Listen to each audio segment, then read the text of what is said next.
Hello friends. Rapid fire class की पहले video में हमने हिस्ट्री पढ़ी थी। हम अपने आज के वीडियो में बात करेंगे सिविक्स की। ठीक है।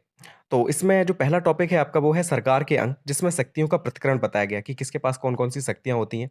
ठीक है, राज्य सरकार के पास कौन सी शक्तियां, केंद्र सरकार के पास कौन सी शक्तियां, स्थानीय सरकार के पास कौन सी शक्तियां, ऐसे करके। ठीक है, फिर है कि केंद्र तथा राज्यों की शासन व्यवस्था, कि कैसे केंद्र और कैसे राज्य जो अपनी शासन व्यवस्था चलाते हैं, इसके बारे में बात की गई। तो चलिए स्टार्ट करते हैं। हमारे देश का शासन चलाने के लिए केंद्रीय सरकार है। इसे भारत सरकार के नाम से भी जाना जाता है। इसका शासन क्षेत्र पूरा भारत है। आप सभी को पता होगा कि हमारे देश में एक केंद्रीय सरकार होती है, जैसे इस टाइम बीजेपी है, और इसे हम भारत सरकार के नाम से भी जानते हैं। और इसका शासन क्षेत्र क्या होता है, तो पूरा भारत होता है। ठीक है, पूरे भारत में ही शासन करती है। उत्तर में जम्मू कश्मीर से लेकर दक्षिण में कन्याकुमारी तक, और पूर्व में असम से लेकर पश्चिम में गुजरात और राजस्थान तक हमारा देश फैला हुआ है। ये आप सभी को पता होगा। और आपको पता है, इतना बड़ा जब देश है तो उसमें एक सरकार सिर्फ शासन नहीं कर सकती। अगर सोचो कि सिर्फ बीजेपी केंद्र सरकार में है तो वही सब कुछ शासन कर ले, सब चीजें संभाल ले, तो नहीं संभाल सकती। तो हमने क्या किया है, इसे डिवाइड कर दिया है। जो शक्तियां होती हैं इन्हें डिवाइड कर दिया है केंद्र सरकार में। फिर राज्यों की अलग सरकार एक बनाई गई है। ठीक है, तो उसमें राज्य जो होता है वो अपने राज्य के विकास के लिए बहुत अच्छे से काम करता है। ठीक है, अच्छे से सोचता है उस चीज़ के बारे में। उसका फिर स्थानीय सरकार जो होती है वो छोटी छोटी जो जगह होती हैं, गांव वगैरह, ब्लॉक वगैरह, इन पे कैसे विकास कार्य किया जा सकता है। तो ऐसे करके हमने बांट रखा है शक्तियों को। तो यही कहा गया कि इस देश को शासन की सुविधा के लिए अनेक राज्यों में बांटा गया है। भारतीय संविधान में केंद्रीय सरकार तथा सरकारों की शक्तियों का स्पष्ट विभाजन किया गया है। ठीक है, जो हमारा संविधान है उसमें जो केंद्र सरकार है और जो राज्यों की सरकार है, इनकी शक्तियों का स्पष्ट विभाजन हमने कर रखा है। किसमें किया है, तो संविधान की 7वीं अनुसूची में केंद्र तथा राज्य की शक्तियों को स्पष्ट किया गया है। ठीक है, 7वीं अनुसूची याद रख लेना, एक नंबर में क्वेश्चन बन सकता है कि तीनों सूचियों की बात किस अनुसूची में की गई है। ठीक है, राज्य सूची, केंद्र सूची और समवर्ती सूची, तीनों की बात किसमें की गई है, तो संविधान की जो 7वीं अनुसूची है इसमें तीनों सूचियों की बात की गई, ये चीज याद रखना। ठीक है, इस विभाजन में 3 सूचियों का निर्माण किया गया है। कौन कौन सी है वो देख लेते हैं। सबसे पहले आती है आपकी संघ सूची। संघ सूची को यूनियन लिस्ट भी कहते हैं, और इसमें वो चीजें शामिल की गई हैं, वो विषय शामिल किए गए हैं जिसमें सिर्फ केंद्र सरकार कानून बना सकती है। ठीक है, सिर्फ केंद्र सरकार क्या कर सकती है, कानून बना सकती है। यानी कि बीजेपी अगर केंद्र में है तो वही कानून बना सकती है। तो ऐसे विषय इसमें शामिल किए गए हैं। इसमें शामिल किए गए विषयों में राष्ट्रीय महत्व पर विशेष ध्यान दिया जाता है। इन विषयों से संबंधित कानून बनाने का अधिकार केवल संसद को प्रदान किया गया है। ठीक है, तो संसद में ही इन चीजों पर कानून बनाया जा सकता है जो संघ सूची में सम्मिलित हैं विषय। फिर हम बात करते हैं राज्य सूची की। तो राज्य सूची में क्षेत्रीय महत्व से संबंधित विषयों को वरीयता देते हुए इस सूची में रखा गया है। ठीक है, तो इसमें किसको वरीयता दी गई है, जो क्षेत्रीय महत्व से संबंधित जो चीजें होती हैं, जो विषय होते हैं, उन्हें वरीयता दी गई है। इससे संबंधित विषयों पर संविधान द्वारा कानून बनाने का अधिकार राज्य विधानमंडल को मिला है। ठीक है, तो राज्यों में जो विधानमंडल होती है, जैसे केंद्र में संसद होती है, वहां पर कानून वगैरह पारित किए जाते हैं, तो वैसे ही राज्य विधानमंडल में क्या होता है, राज्यों से संबंधित जो कानून वगैरह होते हैं, बिल वगैरह होते हैं, वो पेश किए जाते हैं। ठीक है, तो संघ सूची की अगर हम बात करें तो देखिए इसमें टोटल कितने विषय हैं, तो ये चीज़ याद रखना कि टोटल इसमें 100 विषय हैं। संघ सूची में 100 विषय शामिल हैं, लेकिन जब मूल संविधान था किया गया था उसमें 97 विषय थे, लेकिन प्रेजेंट टाइम में कितने हैं, 100 विषय हैं। ठीक है, यानी कि 3 विषय और बढ़ा दिए गए। राज्य सूची की बात करें तो जब ये बना था मूल संविधान उस समय 66 विषय थे, लेकिन प्रेजेंट टाइम में कितने विषय हैं, तो 61 विषय हैं। यानी कि 5 विषय इसमें से कम कर दिए गए। ठीक है, पहले कितने थे, तो 66 थे, अभी कितने हैं प्रेजेंट में, तो 61 है। ये चीज़ याद रखना, क्वेश्चन में अगर मूल लिखा है कि मूल संविधान में कितने विषय थे, संविधान वगैरह पास वगैरह वो जब बन गया था उस टाइम पे कितने थे। ठीक है, और अभी की बात अगर पूछेगा तो प्रेजेंट लिखा होगा उसमें। अब हम बात करें समवर्ती सूची की, तो समवर्ती सूची में उन विषयों को शामिल किया गया है जिन पर राज्य सरकार तथा केंद्र सरकार दोनों कानून का निर्माण कर सकती है। ठीक है, तो इसमें वो विषय शामिल किए जाते हैं, इसमें केंद्र सरकार भी कानून बना सकती है और राज्य सरकार भी कानून बना सकती है। दोनों सरकारों द्वारा बनाए गए कानून में गतिरोध उत्पन्न होने पर केंद्र सरकार के कानून को मान्यता प्रदान की गई है। अगर मान लिया कोई विषय पर दोनों ही कानून बना रही हैं और दोनों में क्या हो रहा है कि आपस में लड़ाई हो रही है कि नहीं ये चीज़ सही नहीं है, वो अलग बता रही है, ये अलग बता रही है, तो जो केंद्र सरकार कानून बनाएगी उसे मान्यता दे दी जाएगी। ठीक है, केंद्र सरकार द्वारा बनाए गए कानून को लागू करते ही राज्य सरकार के कानून स्वतः ही समाप्त हो जाएंगे। इसके लिए किसी भी प्रकार की अधिसूचना जारी नहीं की जाती। ठीक है, तो ये चीज़ याद रखना कि मान लिया कोई गतिरोध अगर उत्पन्न होता है तो जो केंद्र सरकार बनाएगी कानून उसे मान्यता मिल जाएगी, और जो राज्य सरकार होगी उसका जो कानून होगा वो अपने आप ही समाप्त हो जाएगा। ठीक है, इसके लिए कोई भी प्रकार की सूचना नहीं जारी की जाती है। अब हम विषय की बात कर लेते हैं, तो संघ सूची की अगर बात करें, यूनियन लिस्ट की बात करें, तो इसमें 100 विषय हैं टोटल। ठीक है, कौन-कौन से विषय, कम से कम 5-5 विषय सभी के याद कर लेना। एक नंबर में भी पूछ सकता है कि नागरिकता किसके विषय में आता है, ठीक है? या बैंकिंग है वो किस विषय में आता है, किस लिस्ट में आता है, तो यूनियन लिस्ट में आता है। तो देखिए वर्तमान समय में संघ सूची में 100 विषय हैं, पहले कितने थे? 97 थे। कौन-कौन से विषय हैं? तो सेना, रक्षा, विदेशी मामले, रेल, डाक बचत, नागरिकता, संचार, बैंकिंग, मुद्रा, ये सारे संघ सूची के विषय हैं, ये चीज़ याद रख लेना। ठीक है? कम से कम 5 विषय आपको याद होने चाहिए सभी के। राज्य सूची की बात करें तो वर्तमान में राज्य सूची में कितने विषय हैं? 61 विषय हैं। पहले कितने विषय थे? तो पहले 66 विषय थे। ठीक है? इसमें कौन-कौन से विषय आते हैं? तो न्यायालय, राज्य पुलिस, जो ये चीज़ याद रखना, एक नंबर में क्वेश्चन पूछा आ चुका है, शायद टेट में पूछा गया था कि जो पुलिस है, वो किस लिस्ट के अंतर्गत आता है? ठीक है? किसका विषय है? तो वो राज्य सूची का विषय है। ठीक है? तो न्यायालय, राज्य पुलिस, जिला अस्पताल, सफाई, पशु, सिंचाई, कृषि, सड़क, बाट तथा नाप जो है, ये सारे किसमें आते हैं? राज्य सूची में आते हैं। समवर्ती सूची की अगर हम बात करें तो वर्तमान समय में समवर्ती सूची में 52 विषयों को सम्मिलित किया गया है। पहले कितने थे? तो पहले 47 थे। अभी कितने हैं? तो अभी 52 हैं। ठीक है? कौन-कौन से विषय हैं इसमें? तो शिक्षा, याद रखना, बहुत अच्छे से याद कर लेना कि शिक्षा किसका विषय है? तो समवर्ती सूची का विषय है। दीवानी तथा फौजदारी मुकदमे, श्रम, कारखाने, जनसंख्या नियंत्रण, विवाह, विवाह भी याद रख लेना कि विवाह किसका विषय है? तो समवर्ती सूची का विषय, ये आ चुका है। ठीक है? कारखाने, प्रदूषण नियंत्रण, समाचार पत्र, ये सभी समवर्ती सूची के विषय हैं। ठीक है? तो सबके कम से कम 5-5 विषय याद कर लेना। ठीक है? तीनों सूचियाँ कंप्लीट हो गई।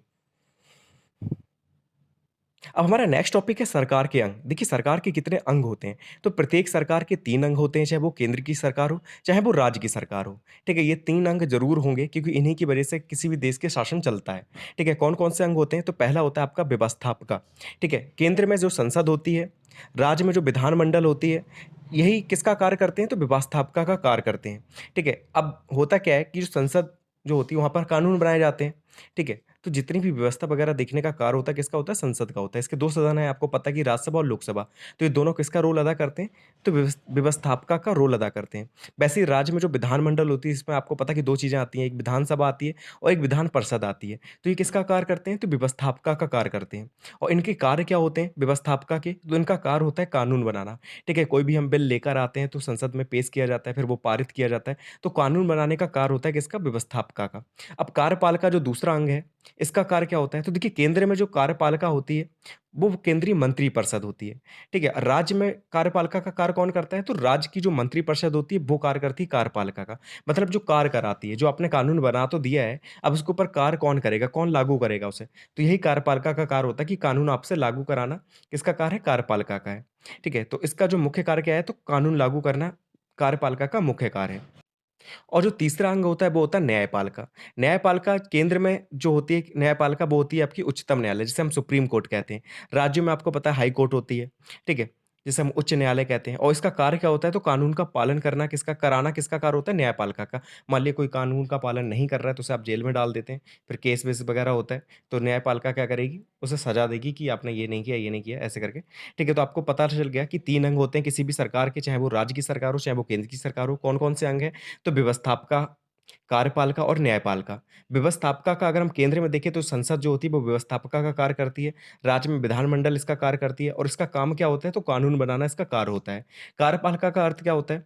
कार्यपालिका का रोल जो है वो केंद्र सरकार में केंद्रीय मंत्रिपरिषद यानी कि जो इस समय बीजेपी है, राज्य में अपनी अगर बात करें उत्तर प्रदेश की तो राज्य मंत्रिपरिषद जिसमें कि बीजेपी है और इसका कार्य क्या होता है तो कानून लागू करना। ठीक है, जो भी बिल पास हुआ है, जो कानून पारित हुआ है, तो उसे लागू करना किसका कार्य है? कार्यपालिका का।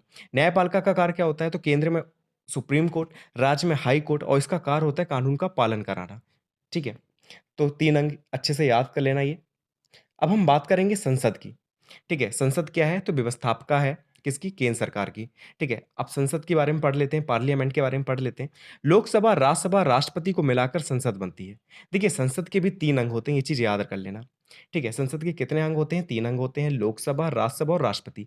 अगर तीनों में से एक भी चीज़ नहीं है तो संसद नहीं कह सकते। अगर मान लिया राष्ट्रपति नहीं है किसी भी देश का या मान लिया भारत का कोई राष्ट्रपति नहीं है, तो हम ये नहीं कहेंगे कि वो संसद है। क्योंकि संसद जो है वो 3 लोगों से मिलकर ही बनती है, लोकसभा, राज्यसभा और राष्ट्रपति से, ठीक है? संसद जो होती है वो संघ सरकार की व्यवस्थापिका होती है, ये चीज़ तो आपने पढ़ ही लिया कि जो संसद होती है वो किसकी व्यवस्थापिका है, तो संघ सरकार की व्यवस्थापिका होती है। भारतीय लोकतंत्र में संसद सर्वोच्च है क्योंकि संसद सदस्य जनता द्वारा प्रत्यक्ष रूप से चुने जाते हैं, ठीक है? जो संसद के सदस्य होते हैं वो किनके द्वारा चुने जाते हैं, तो जनता द्वारा प्रत्यक्ष रूप से चुने जाते हैं। भारतीय संसद के 2 सदन होते हैं, लोकसभा और राज्यसभा। प्रस्तावों को यहाँ बिल के रूप में लाया जाता है तथा संसद के दोनों सदनों में पारित होने पर राष्ट्रपति द्वारा अनुमोदित होने के बाद एक अधिनियम बन जाता है। ठीक है, पहले क्या होता है कि लोकसभा और राज्यसभा में इसे पारित किया जाता है, वहाँ पास हो जाता है, उसके बाद जो राष्ट्रपति होते हैं, उनके द्वारा अनुमोदित किया जाता है। अगर वहाँ से भी हो गया तो वो एक अधिनियम बन जाता है, एक कानून बन जाता है। ठीक है, तो संसद के बारे में आपको इतना ही पढ़ना है। अब हम बात करेंगे लोकसभा की, क्योंकि 2 सदन होते हैं, एक होता है लोकसभा, एक होता है राज्यसभा। तो पहले बात करेंगे लोकसभा की। देखिए, लोकसभा जो होती है वो संसद का पहला और निचला सदन है। ये चीज़ याद रखना कि हमेशा हम सोचते हैं जो पहला होगा वो उच्च होगा, ऐसा नहीं होता है। लोकसभा जो है वो संसद का पहला सदन है और निम्न सदन है। भारतीय संविधान के अनुच्छेद 81 के अंतर्गत इसकी संरचना की गई है। ठीक है, जो संविधान का अनुच्छेद 81 है वो क्या कहता है कि एक देश में, मतलब भारत देश में, एक लोकसभा होगी। ठीक है, मतलब संसद है उसके अधीन एक लोकसभा होगी। भारत में लोकसभा भारतीय जनता का प्रतिनिधित्व करती है। क्यों करती है? क्योंकि लोकसभा के जितने भी सदस्य होते हैं वो जनता द्वारा प्रत्यक्ष रूप से चुने जाते हैं। ठीक है, राज्यसभा के हैं वो प्रत्यक्ष रूप से नहीं चुने जा रहे, लेकिन लोकसभा के जो हैं वो प्रत्यक्ष रूप से चुने जाते हैं, इसलिए हम कहते हैं कि ये भारतीय जनता का प्रतिनिधित्व करती है। संविधान के अनुसार लोकसभा के सदस्यों की अधिकतम संख्या कितनी हो सकती है? 552। अच्छे से याद कर लेना, ये क्वेश्चन 1 नंबर में बन सकता है कि संविधान के अनुसार लोकसभा के सदस्यों की अधिकतम संख्या कितनी हो सकती है? 552। इसमें जो 530 होते हैं वो राज्यों से चुनकर आते हैं, 20 जो होते हैं वो केंद्र शासित प्रदेशों से चुनकर आते हैं और जो 2 होते हैं वो आंग्ल भारतीय होते हैं। ठीक है, टोटल 552 हो सकती है। ठीक है, अभी भले ही कम है, 552 नहीं होगी, 550 के लगभग होगी, जिसमें 552 टोटल हो सकती है, जिसमें 530 राज्यों से आते हैं, 20 केंद्र शासित प्रदेशों से आते हैं और 2 आंग्ल इंडियन होते हैं। ठीक है, अब लोकसभा सदस्यों की योग्यताएँ देख लेते हैं कि कैसे आप लोकसभा के सदस्य बन सकते हैं। तो पहला ये है कि आप भारत के नागरिक होने चाहिए, आपकी उम्र जो है वो 25 वर्ष या उससे अधिक होनी चाहिए, आप पागल नहीं होने चाहिए, दिवालिया नहीं होने चाहिए। दिवालिया का मतलब होता है कि ऐसा नहीं कि आप कर्ज में डूबे हुए हैं बहुत बुरी तरीके से, ठीक है? उसे हम दिवालिया कहते हैं। तो पागल और दिवालिया नहीं होने चाहिए, संसद न्यायालय द्वारा अयोग्य घोषित ना किए गए हों, ठीक है? आपने कोई ऐसा कार्य ना किया हो कि जिसके द्वारा संसद ने या न्यायालय ने आपको अयोग्य घोषित कर दिया हो। और 5वां क्या है कि देश की सुरक्षा एवं अखंडता में विश्वास रखते हों। ये 5 योग्यताएँ आपके पास हैं अगर, तो आप लोकसभा के सदस्य बन सकते हैं, ठीक है? क्या-क्या है? भारत के नागरिक हों, 25 वर्ष से अधिक उम्र हो, पागल और दिवालिया बिल्कुल भी ना हो, संसद न्यायालय द्वारा अयोग्य घोषित ना किए गए हों और देश की सुरक्षा एवं अखंडता में आप विश्वास रखते हो। ठीक है? ये योग्यता है तो आप लोकसभा के सदस्य बन सकते हैं। अब लोकसभा का कार्यकाल कितना होता है? तो लोकसभा के सदस्य 5 वर्ष के लिए चुने जाते हैं, लेकिन प्रधानमंत्री की सलाह पर राष्ट्रपति इससे पहले भी इसे भंग कर सकता है। ठीक है, अगर प्रधानमंत्री सलाह देता है राष्ट्रपति को, तो राष्ट्रपति चाहे तो इससे पहले भी भंग कर सकता है लोकसभा को। ठीक है, वैसे कितना होता है तो 5 वर्ष के लिए चुने जाते हैं। ठीक है, जैसे कि अभी केंद्र सरकार चल रही है बीजेपी की, तो वो 5 साल के लिए चुनी गई है। ठीक है, वो 5 साल ही शासन करेगी। लेकिन अगर इससे पहले अगर मोदी जी राष्ट्रपति से कुछ करते हैं बातचीत, तो उससे पहले भी भंग किया जा सकता है।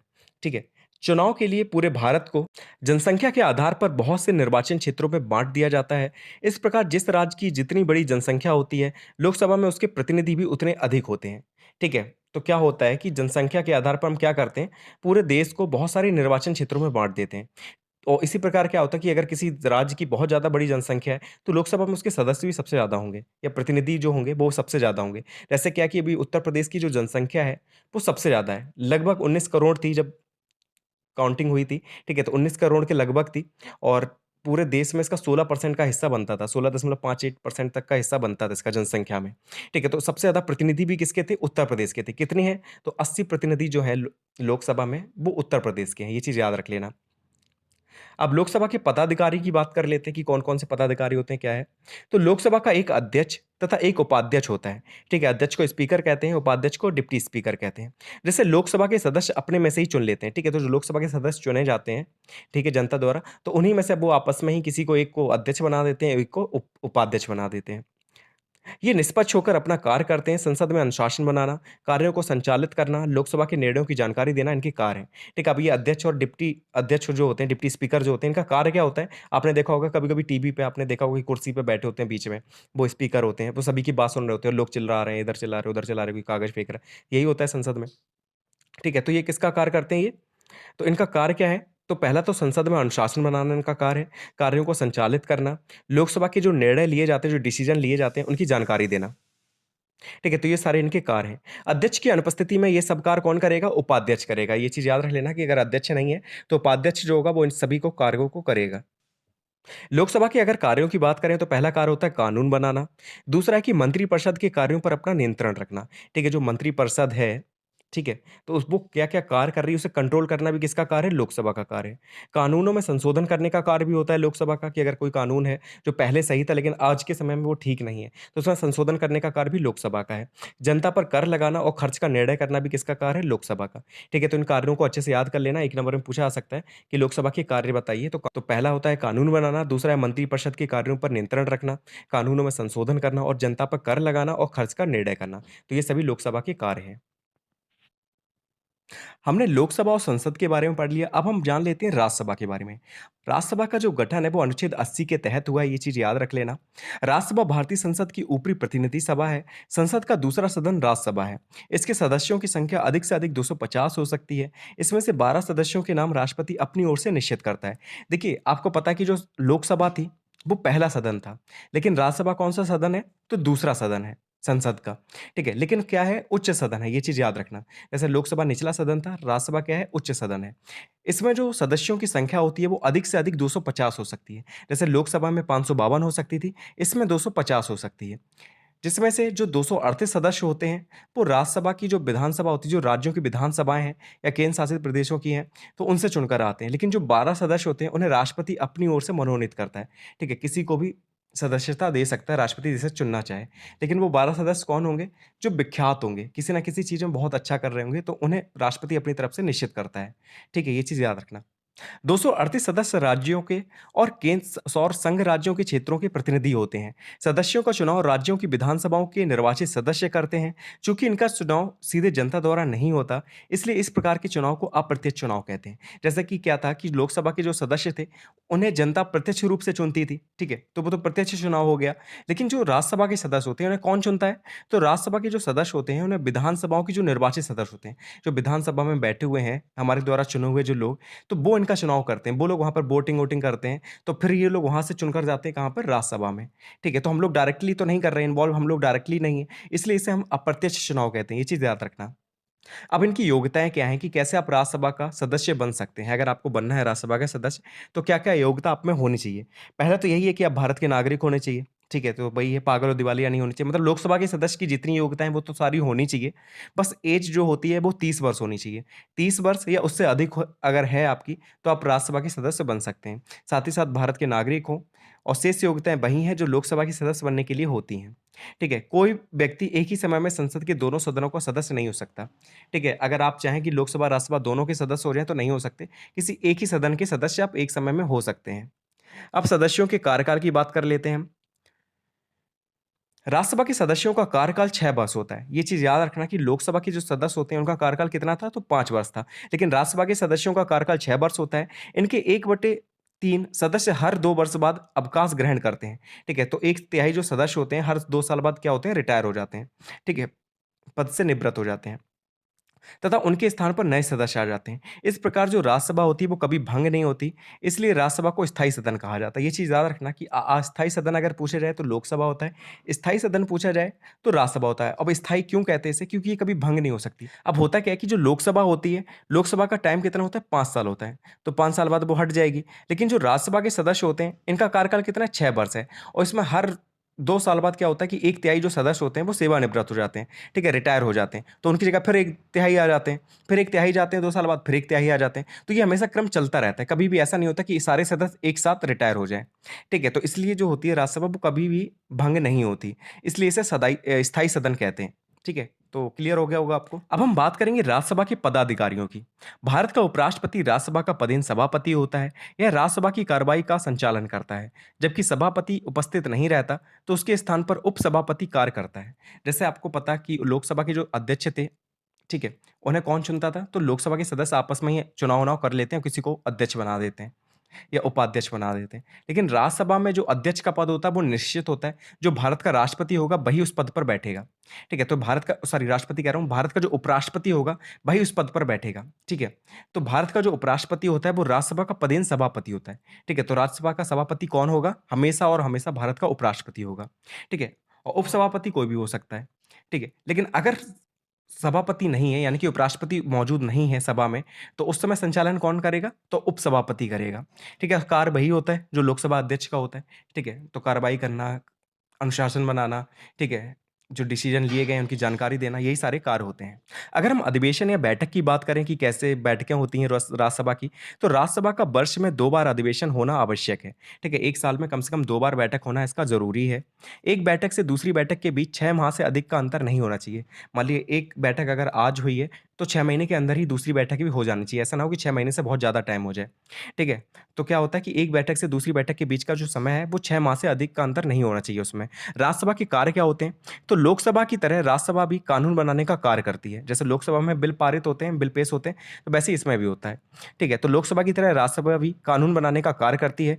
दोनों सदनों द्वारा जब कोई प्रस्ताव, विधेयक स्वीकार कर लिया जाता है, तब राष्ट्रपति के पास हस्ताक्षर के लिए भेजा जाता है। मान लिया दोनों में ही पास हो गया, लोकसभा में पास हो गया, राज्यसभा में भी पास हो गया, उसके बाद किसके पास भेजा जाएगा? राष्ट्रपति के पास भेजा जाएगा, और राष्ट्रपति ने उस पर साइन कर दिया तो वो क्या बनेगा? विधेयक, वो कानून बन जाएगा, ठीक है? तो इसीलिए राष्ट्रपति को भी एक महत्वपूर्ण अंग माना जाता है, क्योंकि अगर राष्ट्रपति साइन नहीं करेगा तो वो कानून बनेगा ही नहीं। विशेष बात यह है कि धन से संबंध रखने वाले विधेयक सिर्फ लोकसभा में ही प्रस्तुत किए जाते हैं, राज्यसभा में उन पर केवल चर्चा की जाती है। ये चीज़ याद रखना इंपॉर्टेंट है कि कौन से विधेयक होते हैं जो सिर्फ लोकसभा में ही प्रस्तुत किए जाते हैं, राज्यसभा में नहीं पहुंचे रहते। तो वो होते हैं धन विधेयक, ठीक है? धन से संबंधित जो भी विधेयक होते हैं वो सिर्फ लोकसभा में ही प्रस्तुत किए जाते हैं, राज्यसभा में सिर्फ चर्चा हो सकती है उस पर, लेकिन राज्यसभा में वो जाएगा नहीं, ठीक है? तो यहाँ पर जो राज्यसभा है वो कंप्लीट हो गया है। अब हम कुछ क्वेश्चन आंसर देख लेते हैं। तो पहला है कि राज्यसभा पहली बार कब गठित की गई थी? तो पहली बार 3 अप्रैल 1952 को राज्यसभा जो थी वो पहली बार गठित की गई थी। राज्यसभा को पहले किस नाम से जाना जाता था? तो काउंसिल ऑफ स्टेट्स के नाम से राज्यसभा को जाना जाता था, ठीक है? तो राज्यसभा को हम पहले क्या कहते थे? तो काउंसिल ऑफ स्टेट्स कहते थे। राज्यसभा के पहले सभापति कौन थे? तो डॉक्टर एस राधाकृष्णन जो थे वो राज्यसभा के पहले सभापति थे। क्यों थे? क्योंकि ये पहले उपराष्ट्रपति थे देश के, ठीक है? तो ये क्या थे? तो पहले सभापति थे राज्यसभा के, ठीक है? तो राज्यसभा के बारे में इतना ही है। राज्यसभा के बाद हम पढ़ेंगे राष्ट्रपति के बारे में। तो राष्ट्रपति क्या है, इनके बारे में जान लेते हैं। संसद का एक अंग है राष्ट्रपति। लोकसभा, राज्यसभा, प्रधानमंत्री, मंत्रिमंडल, ये सब हमारे देश का शासन चलाते हैं, लेकिन पूरे देश के शासन का प्रमुख राष्ट्रपति है, ठीक है? तो राष्ट्रपति कौन है? तो पूरे देश के शासन का प्रमुख कौन है? राष्ट्रपति है। अगर राष्ट्रपति हस्ताक्षर नहीं करेगा किसी बिल में, तो वो अधिनियम नहीं बन सकता, ठीक है? तो राष्ट्रपति बहुत प्रमुख व्यक्ति हैं। तो लोकसभा, राज्यसभा, प्रधानमंत्री, मंत्रिमंडल, ये सब क्या करते हैं? ये देश का शासन चलाते हैं, लेकिन राष्ट्रपति क्या है? हमारे देश के शासन का प्रमुख है। राष्ट्रपति का पद जो होता है वो देश का सर्वोच्च पद होता है, ठीक है? अब ट्रिक याद कर लेना। ट्रिक मैंने आपको बताई थी, पका चुनरी का पुनर्योग, शर्त शपथ महाभियोग।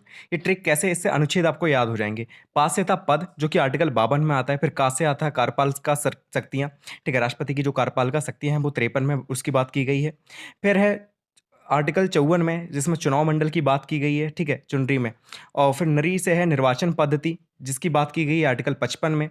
फिर 56 में बात की गई है इनके कार्यकाल की। 57 में इनके पुनर्निर्वाचन की बात की गई है। और योग से था आपका योग्यता, जिसकी बात की गई है अनुच्छेद 58 में। फिर अनुच्छेद 59 में बात की गई है शर्त की। अनुच्छेद 60 में बात की गई इनकी शपथ की। और अनुच्छेद 61 में महाभियोग की बात की गई है, ठीक है? तो ऐसे करके एक ट्रिक थी, पका चुनरी का पुनर्योग, शर्त शपथ महाभियोग। इससे बस आपको आर्टिकल याद हो जाएंगे कि कौन से आर्टिकल में किसकी बात की गई है। योग्यता क्या होती है एक राष्ट्रपति की? राष्ट्रपति अगर आपको बनना है तो क्या-क्या योग्यता होनी चाहिए? पहला, भारत का नागरिक होना चाहिए। दूसरा कि कम से कम 35 वर्ष की आयु होनी चाहिए, ठीक है? 35 वर्ष के अगर आप हैं या उससे अधिक हैं तो आप राष्ट्रपति बन सकते हैं। अगर कम है तो नहीं बन सकते, ठीक है? नहीं लड़ सकते उसके लिए। फिर तीसरा है कि किसी सरकारी पद के लाभ पर ना हो, ठीक है? कोई ऐसे पद पर ना हो जिस पे आपको सरकारी लाभ मिल रहा हो। दूसरा कि पागल या दिवालिया ना हो, ठीक है? पागल और दिवालिया नहीं होने चाहिए आप। और लोकसभा के सदस्य बनने की योग्यता रखते हो, ठीक है? मतलब लोकसभा के सदस्य बनने की जो भी योग्यताएँ हैं, वो सारी अगर आपके अंदर हैं, ठीक है? बस एज जो है आपकी 35 होनी चाहिए। बाकी आप सबके अगर आपके पास ये सारी योग्यताएँ हैं तो आप राष्ट्रपति बन सकते हैं। अब हम बात करेंगे राष्ट्रपति के चुनाव की, कैसे राष्ट्रपति का चुनाव होता है। तो राष्ट्रपति का निर्वाचन एक निर्वाचन मंडल द्वारा होता है, ठीक है? राष्ट्रपति को किसके द्वारा चुना जाता है? एक निर्वाचन मंडल द्वारा चुना जाता है। अब इसके सदस्य कौन होते हैं? तो पहला तो क्या कि संसद के दोनों सदनों के निर्वाचित सदस्य, यानी कि लोकसभा और राज्यसभा में जितने भी निर्वाचित सदस्य होते हैं वो इसमें वोटिंग कर सकते हैं, ठीक है? वो इसमें भाग ले सकते हैं, ठीक है? याद रखना कि निर्वाचित सदस्य की बात की गई है। सदस्य तो बहुत सारे होते हैं, लेकिन जो निर्वाचित सदस्य होते हैं वही इसमें भाग ले सकते हैं। दूसरा क्या है कि राज्यों की विधानसभाओं के सदस्य, ठीक है? जितने भी राज्य हैं, जहाँ-जहाँ विधानसभा है, उन सभी के सदस्य इनके निर्वाचन में भाग लेते हैं। उसके बाद दिल्ली, पांडिचेरी सहित, मतलब दिल्ली और पांडिचेरी में भी विधानसभा है, तो यहाँ के भी सदस्य क्या है? इसमें भाग लेंगे। भारत के राष्ट्रपति में अप्रत्यक्ष रूप से देश की जनता द्वारा ही चुना जाता है, ठीक है? अगर हम बात करें कि देश की जनता जो होती है वो अप्रत्यक्ष रूप से चुनती है, क्योंकि अप्रत्यक्ष रूप से कैसे चुनती है? इनडायरेक्टली, क्योंकि हम लोग जिन लोगों को चुनते हैं वो इसका वोट करते हैं, ठीक है? वो वोट करते हैं राष्ट्रपति के लिए, तो हम कह सकते हैं कि इनडायरेक्टली जो हमारे द्वारा ही चुना जा रहा है, जनता के द्वारा ही चुना जा रहा है राष्ट्रपति, ठीक है? तो आपको समझ में आ गया कौन-कौन लोग वोट दे सकते हैं, राष्ट्रपति के चुनाव में कौन-कौन लोग भाग लेते हैं। तो देखिए, संसद के दोनों सदनों के निर्वाचित सदस्य, यानी कि राज्यसभा और लोकसभा दोनों के निर्वाचित सदस्य, उसके बाद राज्यों की जो विधानसभा है उनके निर्वाचित सदस्य, उसके बाद जो पांडिचेरी है और दिल्ली है, इसमें जहाँ पे विधानसभा है केंद्र शासित प्रदेशों में, तो वहाँ के सदस्य ये सारे भाग ले सकते हैं राष्ट्रपति के निर्वाचन में। कार्यकाल की अगर हम बात करें, आर्टिकल 56 में इसकी बात की गई है कि 5 वर्ष तक इनका कार्यकाल होता है। इससे पहले भी वह उपराष्ट्रपति को अपना त्यागपत्र दे सकते हैं, ठीक है? और उसके बाद महाभियोग प्रक्रिया द्वारा इन्हें 5 वर्ष से पहले भी हटाया जा सकता है। अब राष्ट्रपति के अधिकार की हम बात कर लेते हैं कि कौन-कौन से अधिकार हैं इन्हें। तो संविधान के अनुसार संघ सरकार की कार्यपालिका शक्तियाँ राष्ट्रपति के हाथ में निहित हैं, ठीक है? तो संघ सरकार जो होती है उसकी जितनी भी कार्यपालिका शक्तियाँ हैं, वो सब राष्ट्रपति के हाथ में है, ठीक है? वो ही कानून बना सकता है, मतलब जितने भी साइन वगैरह, हस्ताक्षर वगैरह होते हैं, तो वही अनुमति देता है, अनुमोदित वही करता है। फिर है कि केंद्र की सरकार उसी के नाम से शासन करती है। राष्ट्रपति के अधिकारों को कई भागों में बाँटा जा सकता है, ठीक है? जितने भी राष्ट्रपति के अधिकार हैं, उन्हें कई भागों में बाँट सकते हैं हम। कार्यपालिका संबंधी अधिकार जो होते हैं, उसमें बाँट सकते हैं। कानून निर्माण संबंधी अधिकार, न्याय संबंधी अधिकार, वित्तीय संबंधी अधिकार और संकटकालीन अधिकार, ठीक है? जो संकटकालीन अधिकार होते हैं, तो ये सारे राष्ट्रपति के अधिकार हैं। मृत्युदंड को भी ये माफ़ कर सकते हैं, ठीक है? कोई अध्यादेश भी जारी कर सकते हैं राष्ट्रपति, ठीक है? राष्ट्रपति शासन भी लगा सकते हैं, वित्तीय शासन भी लगा सकते हैं, ठीक है? वित्तीय आपातकाल वगैरह जो होता है, जितने भी आपातकाल हैं, वो राष्ट्रपति लगा सकते हैं। तो ये सारी शक्तियाँ किसके हाथ में है? राष्ट्रपति के हाथ में है। कार्यपालिका संबंधी अधिकार में क्या आता है कि राष्ट्रपति भारत के जल, थल, नभ सेनाओं का सर्वोच्च सेनापति होता है। मतलब जितनी भी सेनाएँ हैं तीनों, जल, थल, नभ, तीनों सेनाओं का जो सर्वोच्च सेनापति है, वो कौन है? राष्ट्रपति है। भारत के प्रधानमंत्री तथा उनकी सलाह पर अन्य मंत्रियों की नियुक्ति कौन करता है? तो राष्ट्रपति करता है। तो ये सारी कार्यपालिका शक्ति अधिकार में आ गया।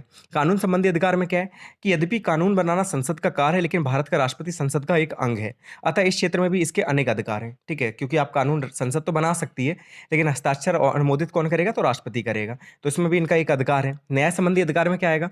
राष्ट्रपति किसी अपराधी व्यक्ति की सजा को कम कर सकता है, माफ कर सकता है तथा कुछ समय के लिए उसके दंड को स्थगित भी कर सकता है। ये सारी पावर किसके अंदर है? राष्ट्रपति के अंदर है, ठीक है? किसी के मृत्युदंड को ये माफ भी कर सकता है।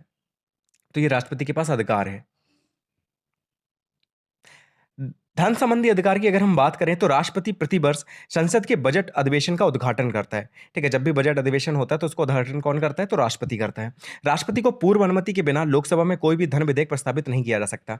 तो मैंने आपको बताया कि जो धन विधेयक है सिर्फ लोकसभा में ही पेश होता है, ठीक है? राज्यसभा में सिर्फ चर्चा हो सकती है, लेकिन पेश सिर्फ लोकसभा में होता है। लेकिन जब भी लोकसभा में ये पेश होता है तो पहले किससे अनुमति लेनी पड़ती है? तो राष्ट्रपति से लेनी पड़ती है। तो इतना राष्ट्रपति के बारे में, इनकी शक्तियां जो हैं उन्हें अच्छे से पढ़ लेना, ठीक है? शक्तियां पढ़ लेना और किस अनुच्छेद में आते हैं, ये 2-3 चीज़ें पढ़ लेना इनकी। अब हम बात करेंगे प्रधानमंत्री की, प्राइम मिनिस्टर की। भारतीय संविधान के अनुच्छेद 74 में प्रधानमंत्री का पद वर्णित है, ठीक है? तो प्रधानमंत्री का पद संविधान के किस अनुच्छेद में वर्णित है? तो 74 में।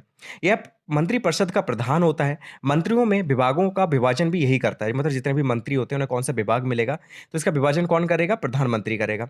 राष्ट्रपति इस पद के लिए उस व्यक्ति को नियुक्त करते हैं जो लोकसभा में बहुमत प्राप्त दल का नेता होता है।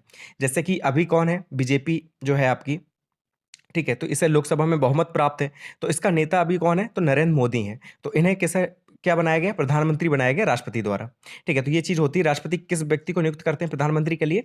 जो लोकसभा में बहुमत प्राप्त दल का नेता होता है, ठीक है? तो उसे प्रधानमंत्री के लिए नियुक्त किया जाता है। अब कुछ एक-एक नंबर में याद कर लेना कि स्वतंत्र भारत के पहले प्रधानमंत्री कौन थे? जवाहरलाल नेहरू थे। सबसे बड़ा कार्यकाल किसका रहा है? किस प्रधानमंत्री का सबसे बड़ा कार्यकाल रहा है? तो जवाहरलाल नेहरू का रहा है। लगभग 16 साल तक ये शासन किए थे। सर्वाधिक आयु के पीएम कौन रहे? जिसकी एज बहुत ज़्यादा थी, तो वो थे मोरारजी देसाई। सबसे कम आयु के पीएम कौन थे? तो राजीव गांधी थे। और सबसे कम कार्यकाल किसका रहा? तो अटल बिहारी वाजपेयी का रहा था।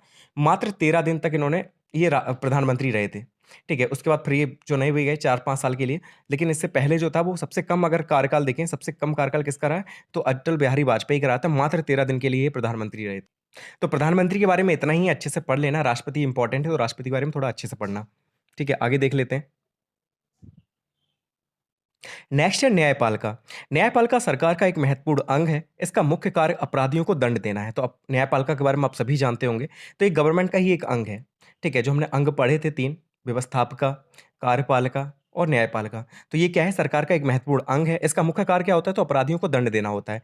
भारत में न्यायपालिका कार्यपालिका व्यवस्थापिका से बिल्कुल अलग है, ठीक है? जो न्यायपालिका होती है वो कार्यपालिका और व्यवस्थापिका से बिल्कुल अलग रखा गया है इसे, क्योंकि अगर इनके साथ जोड़ देंगे तो सही से ये न्याय नहीं कर पाएंगे, इसलिए इसे अलग रखा गया। भारत में नीचे से ऊपर तक सभी न्यायालय एक ही व्यवस्था में संगठित हैं। पहले जिला न्यायालय, उसके ऊपर राज्यों के उच्च न्यायालय यानी कि हाई कोर्ट, और सबसे ऊपर भारत का उच्चतम न्यायालय होता है।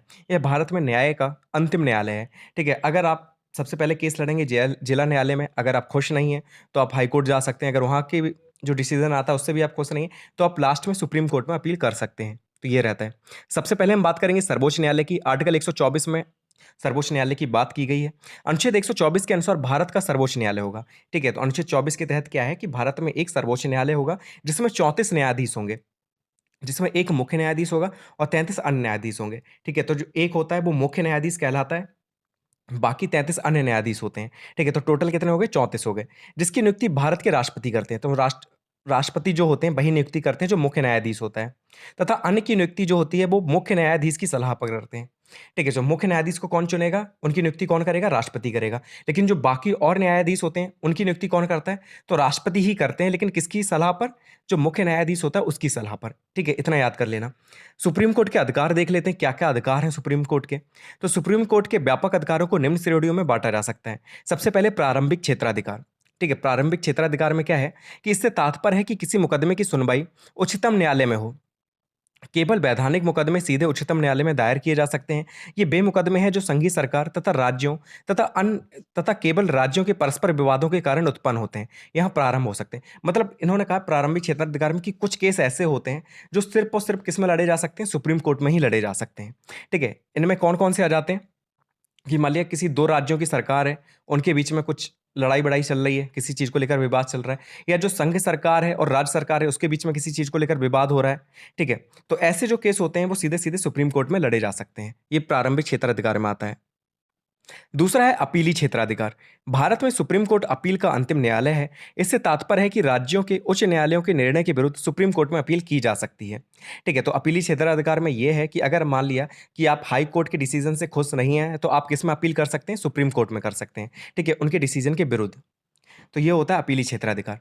तीसरा अन्य कार्य में क्या है कि अन्य कौन कौन से अधिकार हैं? तो भारत का जो सुप्रीम कोर्ट है नागरिक के मूल अधिकारों का संरक्षक है। ठीक है, जो आपने मूल अधिकार पढ़े होंगे, मौलिक अधिकार। ठीक है, तो उनका संरक्षक कौन होता है? तो वो होता है सुप्रीम कोर्ट, यानी कि सर्वोच्च न्यायालय। अगर आपके मान लिया किसी भी मौलिक अधिकार का हनन हो रहा है तो आप डायरेक्ट किस पे जा सकते हैं? सुप्रीम कोर्ट के पास जा सकते हैं, अपील कर सकते हैं। यदि राज्य सरकार या केंद्रीय सरकार किसी प्रकार के नागरिकों के मूल अधिकारों को छीनती है तो नागरिक अपने अधिकारों की रक्षा के लिए सुप्रीम कोर्ट की शरण ले सकते हैं। ठीक है, तो ये तीन जो है वो अधिकार प्राप्त हैं किसको? सुप्रीम कोर्ट को। ये चीज़ याद रखना। न्यायाधीशों की योग्यता देख लेते हैं। अगर आपको न्यायाधीश बनना है सुप्रीम कोर्ट में तो क्या आपके पास योग्यता होनी चाहिए? पहला, भारत का नागरिक होना चाहिए। ठीक है, क्या अगर आप भारत के नागरिक हैं तो आप बन सकते हैं। दूसरा कि वह किसी उच्च न्यायालय यानी कि हाई कोर्ट में कम से कम 5 वर्ष तक न्यायाधीश के रूप में कार्य कर चुका हो, अथवा उच्च न्यायालय में यानी कि हाई कोर्ट में 10 वर्ष तक वकालत कर चुका हो, भारत के राष्ट्रपति की दृष्टि में कानून का विशेष ज्ञाता हो और उसकी उम्र जो है वो 65 वर्ष से कम हो। तो इतनी अगर योग्यता है तो आप बन सकते हैं न्यायाधीश सुप्रीम कोर्ट में। ठीक है, भारत के नागरिक हो, हाई कोर्ट में कम से कम आप 5 साल तक जज रह चुके हो। ठीक है, जज रह चुके हो, न्यायाधीश रह चुके हो, और 10 साल तक कम से कम आपने वकालत की हो हाई कोर्ट में। ठीक है, और आपकी जो उम्र है वो 65 वर्ष से कम हो, और जो भारत का राष्ट्रपति है उसे लगता हो कि आप कानून के विशेष ज्ञाता हैं, आपको बहुत अच्छी समझ है, तभी आपको न्यायाधीश के तौर पर नियुक्त किया जा सकता है। ठीक है, तो ये योग्यताएं होनी चाहिए। कार्यकाल की अगर हम बात करें तो प्रत्येक न्यायाधीश 65 वर्ष की आयु तक अपने पद पर बना रहेगा। अगर आपकी 65 वर्ष तक आयु है तब तक आप न्यायाधीश के पद पर बने रहेंगे। अयोग्य हो जाने पर तथा दुराचार का दोष प्रमाणित हो जाने पर संसद की सिफारिश पर राष्ट्रपति इन्हें पद से हटा सकते हैं। मान लीजिए आपके ऊपर कोई केस हो गया, ठीक है, किसी ने कोई आरोप लगा दिया, तो राष्ट्रपति चाहे तो संसद की सिफारिश पर इन्हें हटा भी सकते हैं कभी भी। ठीक है, और इन पर महाभियोग जैसी प्रक्रिया भी लगाई जा सकती है, ये चीज भी याद रखना। सुप्रीम कोर्ट की बात हमने कर ली, अब हम बात करेंगे हाई कोर्ट की, यानी कि उच्च न्यायालय की। अनुच्छेद 214 के अनुसार प्रत्येक राज्य के लिए एक उच्च न्यायालय होगा। मतलब भारत में जितने भी राज्य हैं उन सभी का एक उच्च न्यायालय जरूर होगा। जैसे उत्तर प्रदेश का जो है वो आपका प्रयागराज में स्थित है, यानी कि इलाहाबाद में स्थित है। वैसे ही हर राज्य का एक ना एक हाई कोर्ट जरूर होगा। अनुच्छेद 231 के अनुसार संसद को दो या दो से अधिक राज्यों के लिए एक ही उच्च न्यायालय स्थापित करने का अधिकार है। ठीक है, ऐसा भी है कि अगर मान लिया कि छोटे छोटे राज्य हैं तो उनके लिए क्या किया, एक हाई कोर्ट बना दिया गया। ठीक है, तो वो सारा कवर कर रहा है। जैसे कि क्या है कि गुवाहाटी में जो हाई कोर्ट है वो पूर्वांचल के 3-4 राज्यों को कवर कर लेता है। तो ऐसे है कि अगर अनुच्छेद 231 क्या कहता है कि दो या दो से अधिक राज्य हैं तो उनके लिए एक हाई कोर्ट भी हो सकता है। वर्तमान में भारत में 25 हाई कोर्ट हैं। ठीक है, राज्य तो ज़्यादा हैं, 28 के समथिंग है, लेकिन हाई कोर्ट कितने हैं? तो 25 हैं। आंध्र प्रदेश के अमरावती में देश का 25वां हाई कोर्ट स्थापित किया गया है। ठीक है, ये चीज़ याद रखना कि जो लेटेस्ट हाई कोर्ट जो बना हुआ है वो कहाँ पर बना है? तो आंध्र प्रदेश के अमरावती में 25वां हाई कोर्ट स्थापित किया गया है। 1 जनवरी 2019 को इन हाई कोर्ट का अधिकार क्षेत्र कोई राज्य विशेष या राज्यों, केंद्र शासित प्रदेशों का एक समूह होता है।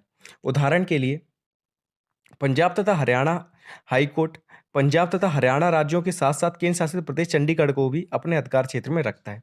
ठीक है, तो मतलब हाई कोर्ट का जो अधिकार क्षेत्र होता है, वो राज्य विशेष को भी अपने अंदर ले लेता है और जो केंद्र शासित प्रदेश हैं, उन्हें भी अंदर ले लेता है, मतलब उन पर भी सुनवाई कर सकता है।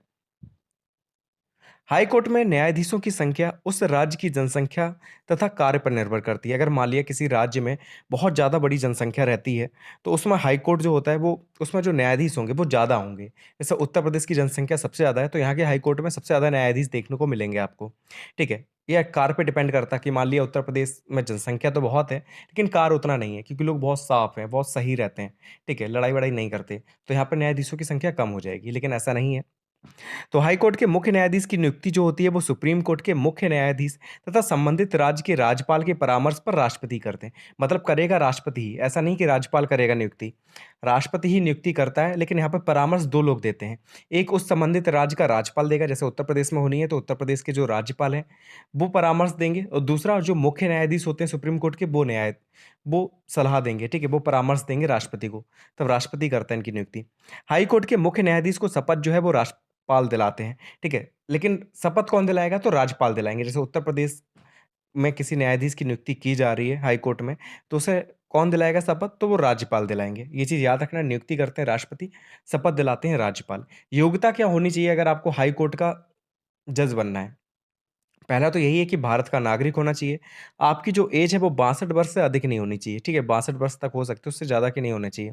भारत के किसी भी न्यायालय में 10 वर्ष तक न्यायाधीश के रूप में आप कार्य कर चुके हों और 5 वर्ष हाई कोर्ट में वकालत की हो, ठीक है? हाई कोर्ट में कम से कम 5 साल तक आपने वकालत की हो और किसी भी कोर्ट में आप 10 साल तक जज रहे हों।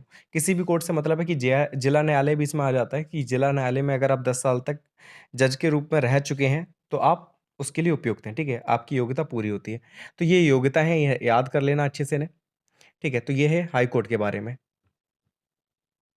उसके बाद आता है आपका जनपद स्तरीय न्यायालय, ठीक है? जो जिला के स्तर पे होता है न्यायालय, उसकी बात करेंगे तो तीसरे नंबर पे आता है जनपद स्तरीय न्यायालय। जनपद स्तर पर न्यायालय जो होते हैं वो 3 प्रकार के होते हैं, ठीक है? कौन-कौन से 3 प्रकार हैं? तो पहला आता है मुंसिफ का न्यायालय, दूसरा आता है फौजदारी मामलों के लिए सुनिश्चित मजिस्ट्रेट का न्यायालय और तीसरा आता है जो दीवानी मामले होते हैं उनके लिए सिविल जज का न्यायालय।